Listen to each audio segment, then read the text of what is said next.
Ici, l'ambiance est radicalement différente de celle que j'avais observée à Koursk, où j'étais hier, effectivement, qui se trouve plus loin, à 130 km, où les gens ne se rendent vraiment pas compte, presque pas compte du fait qu'il y a un conflit et une guerre juste à côté. Ils voyaient passer, eux, des bombardiers, mais ils n'avaient pas entendu d'explosion. Alors qu'ici, à Belgorod, je suis donc dans les quartiers sud. La frontière, comme je le disais, est à moins de 30 km. Et hier matin, il y a eu des combats, on entendait des explosions, on voyait passer des hélicoptères, des avions. Et en fait, ce qui s'était passé, et on l'a su seulement plus tard, c'est que c'était le moment où la Russie en fait a attaqué le poste frontière pour lancer l'offensive sur la deuxième plus grande ville ukrainienne, Kharkiv. En ce moment, on n'a pas exactement d'informations sur ce qui se passe là-bas. Apparemment, il y a des combats pour la prise de Kharkiv. Des éléments non confirmés hier disaient que la ville aurait été encerclée par l'armée russe.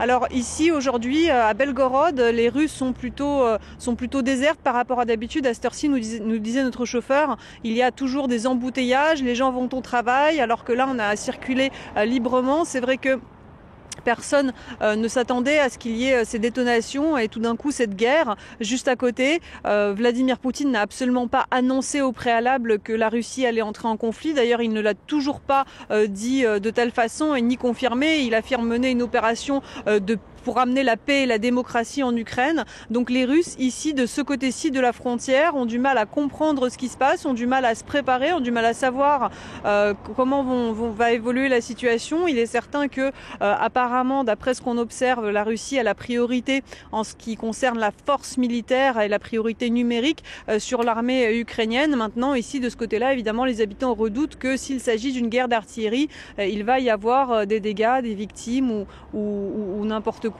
qui pourrait toucher directement les quartiers et les habitations ici.